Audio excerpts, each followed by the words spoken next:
Car Dad Bill this week. Thanks for watching, guys. Subscribe to the channel. Car Dad Bill, real cars, real people, real life. Lexus NX 350 F Sport. Pretty cool, snappy little SUV.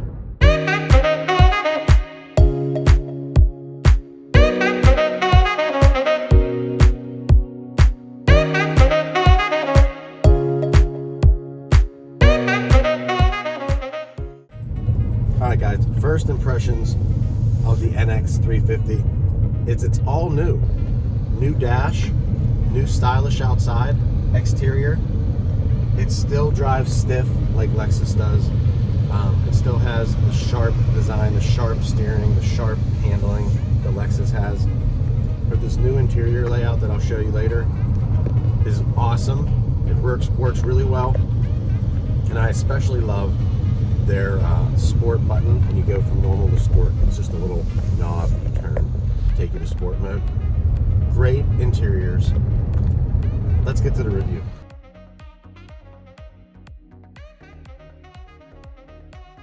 Walking around the outside of the Lexus NX 350, and a couple things right up front here.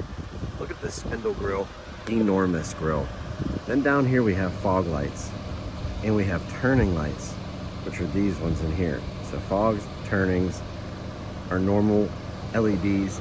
These ones are like super compact, sweet looking ones. Then the overall body shape has changed slightly. Back here, this whole area has slightly changed. So has the front. It's a little more muscular. Like, look at these little bulges up front here. Streamlined roof, straight back. Love these door handles. Love that. Really nice. Same thing. Love this Lexus IS details there. And then these, look at these things. All 3D. Then this swoops underneath that one. So it's not connected all the way across the back. No bumper again, straight down the back, lack of a bumper. But it looks really sharp overall. Well done. Let's go inside.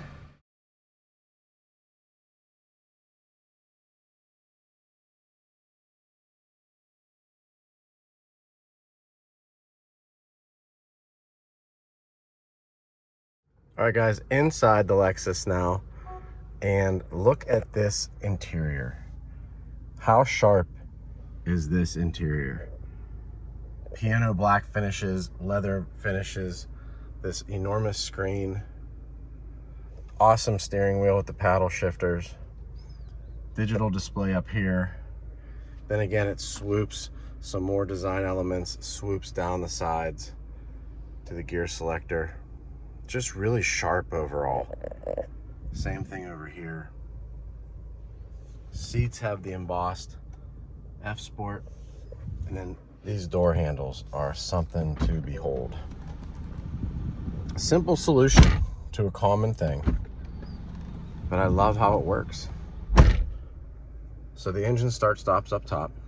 There's your main display, and then your HVAC controls are incorporated into the display. You still get a dedicated volume button, and your front and rear defrosters and mirror defrosters are dedicated buttons as well.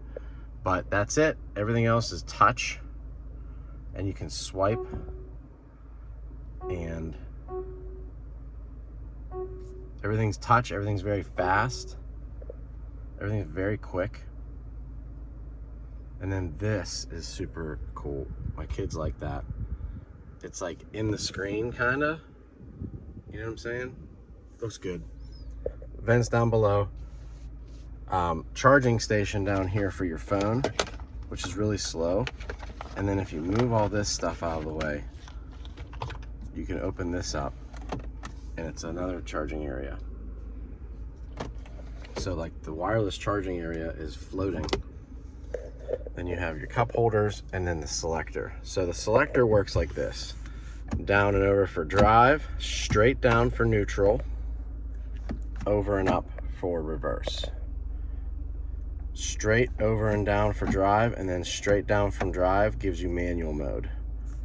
Press the button for park, Auto hold is just in traffic, your parking brake here, and all your other various buttons. But really nice interior. Let's go look in the back.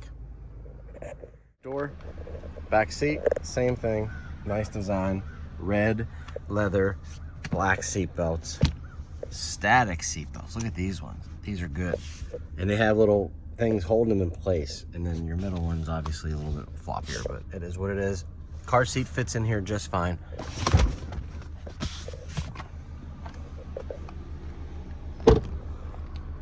Love how this took place of the Lexus symbol. Love it. And they hid the wiper up in the top. Not bad, good size.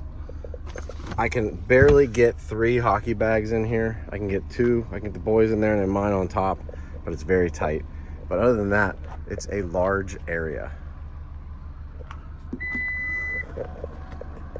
I drive too many cars. I said this was stuck up there and it's not. That was in the last vehicle. Let's go for a ride. All right, guys, before we get on the road real quick, I wanted to go over a couple of the stats. This is the 22 Lexus NX 350 F Sport all-wheel drive. Has 2.4 liter 4-cylinder turbo engine, all-wheel drive, 8-speed automatic transmission, 275 horsepower, and it's roughly 290, 300 horsepower or 300 pounds of torque. It's got a lot of torque when you really step on it. MSRP on this one was $46,000. After you add the F Sport packaging, which is all of your decals, all of your symbols, the aesthetics updates, all the nice F Sport seating, all that good stuff, the wheels and tires on the outside, and some of the exterior appointments as well, brings that bottom line to $55,000, which is, I mean, it's $55,000, it's high, but you're also getting a fully equipped luxury SUV, which I find to be one of my favorites. Let's get on the road and do the review. All right, let's start with the good. If we're gonna start with the good, let's do the 2 biggest things right off the bat. The infotainment system update and change. It's fantastic, it works so well. I love how the HVAC controls are into the screen, but they're also a rotary knob. And then the door handles, right? The updated door handles. The ability to just hit a button, and then you can pull it open like a lever, like a normal door, but that has that button. It just makes everything so easy and seamless, and it's very Lexus. It's a very Lexus touch. Next couple things on my good list. Obviously the red paint job on the outside is awesome. The exterior styling is updated subtly. They put Lexus on the back instead of the Lexus symbol, the L. The taillights are updated. It has an under and over line appearance on the back, which is really sick. When you're looking at it at night, it has the taillight where it turns on is above the line in the middle. It's not connected, in other words. And the last but not least, the engine sound. So when you go to sport mode and Sport Plus, and you get it into gear, let's go into manual gear too. So let's drop it down to 3rd. I don't know if you're gonna be able to hear this. It sounds amazing. And it has a nice click of the gear selector, of the paddle shifter. But that engine sound with the turbo as well, it's a very mechanical, satisfying sound. It's not a 4-banger rice burner kind of sound. It's a really nice mechanical Lexus kind of sound. That's my good list. Let's get to the bad.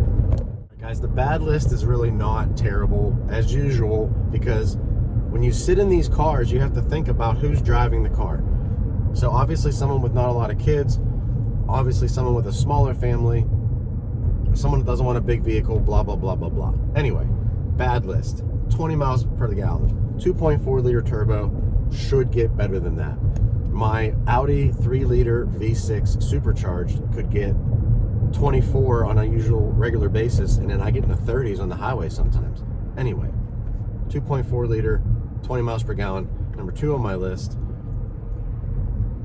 And it's a soft, you know, quibble with the car, but the wireless charger in this thing, my phone would sit there and it would charge, it would start to charge, and as I'm driving around, the phone's moving around in the charger, it stops charging, it starts charging, it stops charging, it starts charging.